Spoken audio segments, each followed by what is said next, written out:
दोस्तों, दिन के 11 बजे का टाइम था। एक बहुत बड़े बैंक में एक बुजुर्ग व्यक्ति, जिन्होंने साधारण से कपड़े पहन रखे हैं और उनके हाथ में एक पुराना सा लिफाफा है, उसे लेकर वह बैंक के अंदर घुस जाते हैं। लेकिन जैसे ही वह बुजुर्ग व्यक्ति उस बैंक के अंदर घुसे थे, तो वहां पर जितने भी कस्टमर थे और जितने भी बैंक के कर्मचारी थे, वह अजीब निगाहों से उस बुजुर्ग व्यक्ति की तरफ देखने लगते हैं। उन बुजुर्ग व्यक्ति का नाम था हरपाल सिंह। हरपाल सिंह जी, जिनके एक हाथ में छड़ी है और एक हाथ में उन्होंने पुराना सा लिफाफा पकड़ रखा है। वह धीरे धीरे काउंटर की तरफ बढ़ने लगते हैं, जो काउंटर ग्राहकों के लिए था, और ग्राहकों की मदद करने के लिए एक महिला वहां पर बैठी हुई थी, जिस महिला का नाम था संगीता। अब वह धीरे धीरे संगीता की तरफ पहुंच गए थे। लेकिन बैंक के अंदर जितने भी लोग थे और जितने भी बैंक के कर्मचारी थे, सभी की निगाहें हरपाल सिंह जी के ऊपर टिकी हुई थीं। इसके बाद वह संगीता के पास जाते हैं और जाने के बाद बड़ी ही विनम्रता से कहते हैं कि देखिए मैडम, मेरे अकाउंट में क्या हो गया है, ये अच्छी तरह से चल नहीं रहा है। ऐसा कहकर हरपाल सिंह जी उस लिफाफे को संगीता की तरफ बढ़ाते हैं। लेकिन संगीता हरपाल सिंह जी के कपड़ों को देखकर उन्हें जज करती है और कहती है कि बाबा, क्या आप गलत बैंक में तो नहीं आ गए?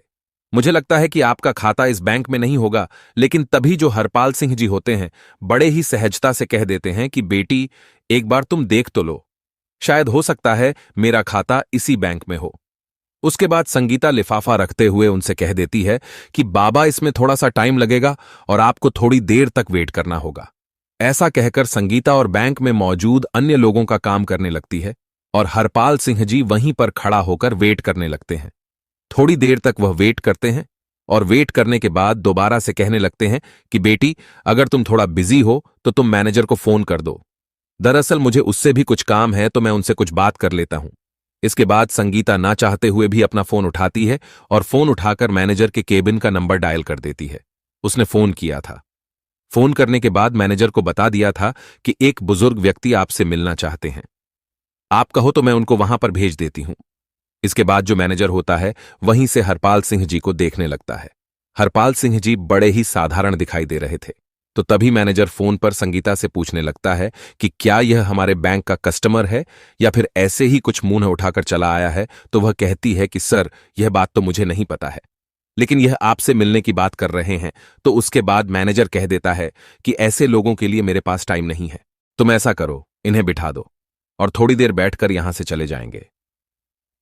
ऐसा कहकर संगीता को आदेश मिल गया था बैंक मैनेजर की तरफ से, और संगीता हरपाल सिंह जी को वहां पर वेटिंग एरिया में बैठा देती है। कहती है कि बाबा, आप वहां पर बैठ जाओ, थोड़ी देर में मैनेजर साहब फ्री हो जाएंगे और उसके बाद आपसे मिल लेंगे। इसके बाद हरपाल सिंह जी वहां से टहलते हुए वेटिंग एरिया की तरफ चले जाते हैं और वहां पर कोने में रखी हुई एक चेयर पर जाकर बैठ जाते हैं। सभी लोग अभी तक भी हरपाल सिंह जी की तरफ देख रहे थे, क्योंकि वहां पर जितने भी कस्टमर आया करते, वह अच्छे खासे सूट बूट में आया करते। लेकिन हरपाल सिंह जी ने साधारण से कपड़े पहन रखे थे और देखने से लग भी नहीं रहा था कि इनका अकाउंट इस बैंक में होगा, क्योंकि उस बैंक के अंदर काफी अमीर लोगों के अकाउंट रहा करते थे और यहां पर हरपाल सिंह जी का अकाउंट होने का कोई सवाल ही पैदा नहीं हो रहा था। इसी वजह से हरपाल सिंह जी आकर्षण का केंद्र बन गए थे और सभी लोग उनकी तरफ घूर घूर कर देखे जा रहे थे और तरह तरह की बातें उनके बारे में बना रहे थे। यह बातें हरपाल सिंह जी को भी सुनाई देती हैं, लेकिन वह इन सभी चीजों को इग्नोर करते हैं और अपना नंबर आने का वेट करते रहते हैं। वह सोचते हैं कि थोड़ी देर में मैनेजर आएगा और उससे मैं बात कर लूंगा।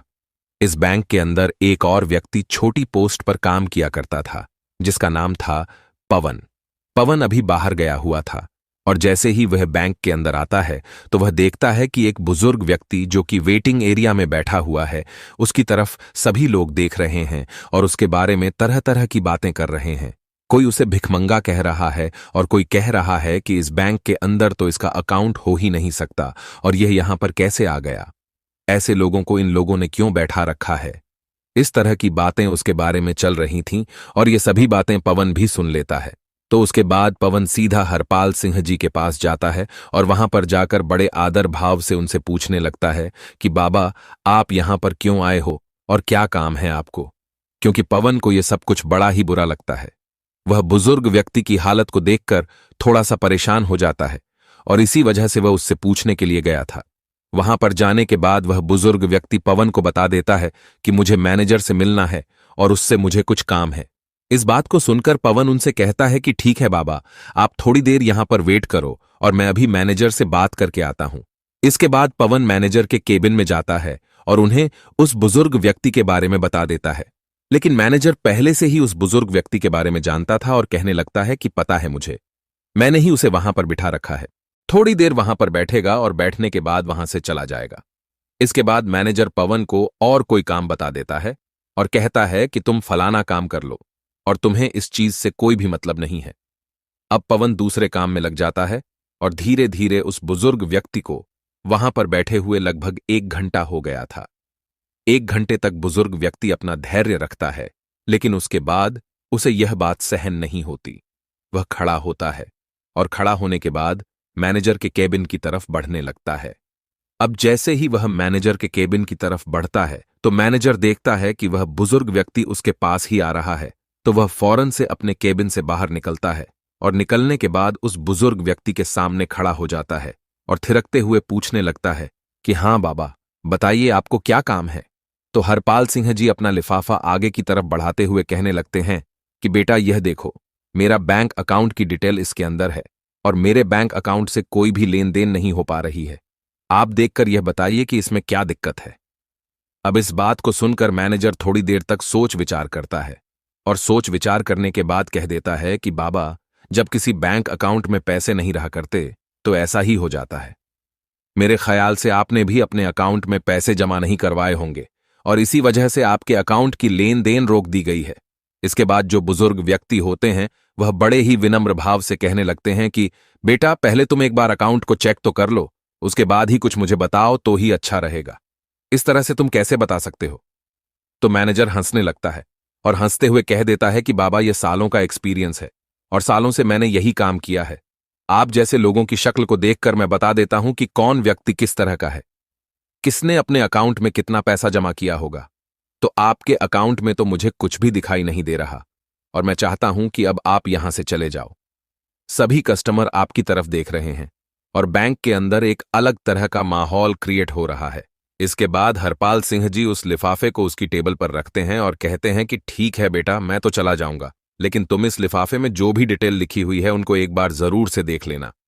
ऐसा कहकर हरपाल सिंह जी वहां से जाने लगते हैं और जाते जाते जैसे ही वह गेट पर पहुंचते हैं तो फौरन मुड़कर कहते हैं कि बेटा, तुम्हें यह सब कुछ करने का बहुत बुरा नतीजा भुगतना पड़ेगा।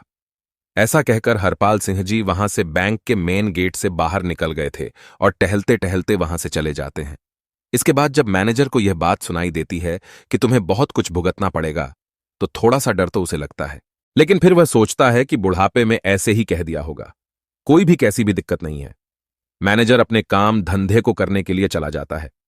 इधर टेबल पर वह लिफाफा पड़ा हुआ था जिस लिफाफे के अंदर बुजुर्ग व्यक्ति के बैंक अकाउंट की डिटेल थी। इसके बाद जो पवन होता है वहां से उस लिफाफे को उठा लेता है और अपने कंप्यूटर के सर्वर में लॉग इन करके उस लिफाफे के अंदर दी गई जानकारी के हिसाब से ढूंढने लगता है। ढूंढने के बाद जब पुराना रिकॉर्ड खंगाला जाता है तो उसे पता चलता है कि यह जो व्यक्ति यहां पर आया था यह इस बैंक का एक तरह से मालिक ही है, क्योंकि इस बैंक के 60% शेयर इसके पास ही है। अब इस बात को सुनकर वह बड़ा ही हैरान होता है और भी अच्छी तरह से उस डिटेल को पढ़ने लगता है। तो डिटेल को पढ़ने के बाद वह पूरी तरह से कंफर्म हो जाता है कि यह इस बैंक के मालिक ही हैं। इसके बाद पवन उस रिपोर्ट की कॉपी निकालता है और कॉपी निकालकर बैंक मैनेजर के पास जाने लगता है। बैंक मैनेजर जो अपने केबिन में किसी अमीर कस्टमर से बात कर रहे थे और उन्हें तरह तरह की स्कीमें बता रहे थे। इसके बाद पवन नोट करता है और नोट करने के बाद केबिन के अंदर आने लगता है। बैंक मैनेजर उसे इशारा करता है और इशारे से पूछने लगता है कि किस लिए तुम यहां पर आए हो। उसके बाद जो पवन होता है वह इशारों से ही बता देता है कि यह एक रिपोर्ट है जो उस व्यक्ति की है जो वहां पर आया था और आपने उसे ऐसे ही यहां से भेज दिया। आप एक बार इस पर नजर डाल लेंगे तो अच्छा रहेगा। ऐसा कहकर पवन ने वह रिपोर्ट मैनेजर साहब की टेबल पर रख दी थी, लेकिन तभी जो मैनेजर साहब होते हैं अपने उस क्लाइंट से थोड़ी देर के लिए एक्सक्यूज लेते हैं और कहते हैं कि देखो भाई पवन, हमारे पास ऐसे वैसे लोगों के लिए टाइम नहीं है। इसके बाद पवन बड़े आदर भाव से मैनेजर साहब से कहने लगता है कि अगर आप इसको एक बार देख ले तो बड़ा ही अच्छा रहेगा। लेकिन जो मैनेजर है वह उस रिपोर्ट को आगे की तरफ सरकाते हुए कहता है कि मुझे इसको नहीं देखना और मुझे ऐसे कस्टमर में कोई भी दिलचस्पी नहीं है। ऐसा कहकर उसने रिपोर्ट को पवन की तरफ बढ़ा दिया था और पवन उस रिपोर्ट को वहां से लेकर अपने काम धंधे में लग जाता है। बैंक के अंदर का माहौल अब शांत हो गया था। सभी लोग अपने काम धंधे में लग गए थे और धीरे धीरे शाम हो जाती है। उसके बाद दूसरे दिन उसी टाइम पर, जिस टाइम पर हरपाल सिंह जी आए थे, उसी टाइम पर फिर से आते हैं। लेकिन आज उनके साथ एक सूट बूट वाला व्यक्ति था जिसके हाथ में एक ब्रीफकेस भी था, और अंदर आने के बाद वहां पर सभी लोगों का अटेंशन अपनी तरफ खींचते हैं। इसके बाद में मैनेजर को अपनी तरफ आने का इशारा करते हैं, तो मैनेजर भी डरते हुए अपने केबिन से निकलकर हरपाल सिंह जी के सामने आकर खड़ा हो गया था। तभी हरपाल सिंह जी मैनेजर से कहते हैं कि मैनेजर साहब, मैंने आपसे कहा था ना कि यह बात आपको बहुत भारी पड़ेगी। आपने जो कुछ भी कल मेरे साथ किया था वह बिल्कुल भी बर्दाश्त के लायक नहीं है, तो अब आप अपनी सजा भुगतने के लिए तैयार हो जाइए। इस बात को सुनकर मैनेजर थोड़ा सा बौखला जाता है, लेकिन फिर वह सोचता है कि क्या सजा मुझे दे सकते हैं, भला मेरे साथ क्या कर सकते हैं। उसके बाद हरपाल सिंह जी कहते हैं कि तुम्हें मैनेजर के पद से हटाया जा रहा है और तुम्हारी जगह इस बैंक में काम करने वाले पवन को मैनेजर बनाया जा रहा है और तुम्हें फील्ड का काम देखना होगा। इस बात को सुनकर मैनेजर थोड़ा सा बौखला जाता है और वह कहने लगता है कि आप होते कौन हो? मुझे इस तरह से हटाने वाले? तो हरपाल सिंह जी कह देते हैं कि मैं इस बैंक का एक तरह से मालिक ही समझ लो, क्योंकि 60% शेयर वैल्यू मेरे पास है और मैं चाहूं तो तुम्हें हटा भी सकता हूं और किसी और को तुम्हारी जगह लगा भी सकता हूं। यह बात सुनकर बैंक के अंदर जितने भी कर्मचारी थे और जो कुछ कस्टमर कल भी इस बैंक के अंदर आए थे और आज भी आए थे, वह सभी लोग एकदम से हैरान हो जाते हैं और हरपाल सिंह जी की तरफ फटी की फटी रह गई निगाहों से देखने लगते हैं। इसके बाद वह व्यक्ति जो हरपाल सिंह जी के साथ आया था, वह अपने उस सूटकेस को खोलता है और खोलने के बाद उसमें से एक डॉक्यूमेंट निकालता है जो कि पवन की प्रमोशन का था। उसे एक बैंक मैनेजर बना दिया गया था। इसके बाद में दूसरा लेटर निकलता है जिसको बैंक मैनेजर को दे देता है और कहता है कि अगर तुम्हें फील्ड में ड्यूटी करनी है तो तुम बेशक से कर लो, लेकिन मैनेजर बनकर तुम इस बैंक में नहीं रह सकते। यह बात सुनकर मैनेजर के पसीने छूटने लगते हैं और वह अपनी कल की गलती के लिए बुजुर्ग व्यक्ति से माफी मांगने लगता है। लेकिन तभी जो हरपाल सिंह जी होते हैं वह उसे उठाते हैं और कहते हैं कि माफी किस बात की मांग रहे हो और मैं किस वजह से तुम्हें माफ कर दूं? तुमने मेरे साथ जो व्यवहार किया था वह हमारे इस बैंक की पॉलिसी के खिलाफ है। क्या तुमने कभी भी इस बैंक की पॉलिसी नहीं पढ़ी? यहां पर गरीब और अमीर में कोई भी फर्क नहीं किया जाएगा और सभी को एक ही पलड़े में तोला जाएगा। दरअसल इस बैंक की स्थापना हरपाल सिंह जी ने की थी और उन्होंने यह बात पहले ही घोषित कर दी थी कि इस बैंक के अंदर किसी को भी गरीब नहीं समझा जाएगा और ना ही किसी को ज्यादा अमीर समझा जाएगा। सभी के साथ सामान्य व्यवहार किया जाएगा और कोई भी बैंक का स्टाफ ऐसा करता है तो उसके खिलाफ कड़ी से कड़ी कार्रवाई की जाएगी। तो हरपाल सिंह जी कहते हैं कि वह तो मैं तुम पर रहम कर रहा हूं कि तुम्हें काम करने योग्य छोड़ रहा हूं, वरना मैं चाहूं तो तुझे यहां से हटा भी सकता हूं। जो तुमने मेरे साथ किया है वह बिल्कुल भी किसी के साथ नहीं होना चाहिए। तुम्हारे बैंक में काम करने वाला पवन, जिसके हाथ में कुछ भी नहीं था, लेकिन फिर भी उसने मुझसे आकर पूछा और मेरे लिए कुछ करना चाहा, तो इस पोस्ट के लिए वह असली हकदार है, ताकि वह ग्राहकों को अच्छी तरह से समझ सके और उनके कपड़ों को देखकर उनको जज न कर सके। ऐसा कहकर हरपाल सिंह जी संगीता को बुलाते हैं और संगीता को भी इस बात के बारे में फटकार लगाते हैं। कहते हैं कि मैं पहली गलती समझकर तुम्हारी इसे माफ कर रहा हूं, लेकिन बैंक के अंदर कोई भी व्यक्ति अगर आए तो उसको उसके कपड़ों से जज नहीं करना है, उसके बारे में तसल्ली से देखना चाहिए। अगर तुम मुझे पहले ही हैंडल कर लेती तो इस मैनेजर के पास मुझे नहीं जाना पड़ता और मुझे और ज्यादा अपमान का सामना नहीं करना पड़ता। इसके बाद संगीता हाथ जोड़ने लगती है और उनसे माफी मांगने लगती है। कहती है कि बाबूजी, मुझे माफ कर दो, मुझसे बहुत बड़ी गलती हो गई और आगे से आपको ऐसा कुछ भी देखने को नहीं मिलेगा। इसके बाद हरपाल सिंह जी वहां से उस व्यक्ति के साथ वापस जाने लगते हैं और सभी लोगों से कहकर गए थे कि पवन से बहुत कुछ तुम्हें सीखने की जरूरत है और इससे जितना हो सके उतना सीख लीजिए, तुम्हारे लिए अच्छा होगा। अब मैं बीच बीच में यहां पर किसी न किसी को भेजता रहूंगा जो तुम्हारी इन हरकतों के बारे में अच्छी तरह से मुझे रिपोर्ट दे सके। ऐसा कहकर हरपाल सिंह वहां से चले गए थे और बैंक का पूरा स्टाफ इस बारे में बात करने लगता है और सोचता है कि अब अच्छी तरह से काम करना होगा, कहीं अगली बार उनका नंबर ना आ जाए। इस बात को सोचकर पूरा बैंक सुधर जाता है और सभी लोग अच्छी तरह से उस बैंक के अंदर काम करने लगते हैं। हरपाल सिंह जी का यह कारनामा चारों तरफ फैल गया था और सभी लोग उस बैंक की बड़ाई करने लगते हैं और कहते हैं कि मालिक हो तो ऐसा हो, वरना बेशक से ना हो। क्योंकि ज्यादातर मालिक अपने बैंक को खोल कर चले जाते हैं, फिर चाहे पीछे से मैनेजर किस तरह का काम करें या पीछे से कोई भी कर्मचारी कैसा भी काम करें, उन्हें इस चीज से कोई भी मतलब नहीं होता है। लेकिन हरपाल सिंह जी ने अपने ऑनर होने का पूरा कर्तव्य निभाया और उस बैंक के कर्मचारियों को अच्छा सा सबक सिखाया। आप क्या कहना चाहते हो? हरपाल सिंह जी के बारे में आप क्या कहना चाहते हो? पवन के बारे में आपकी जो भी राय कमेंट बॉक्स में लिख सकते हो, लोगों के साथ शेयर कर सकते हो।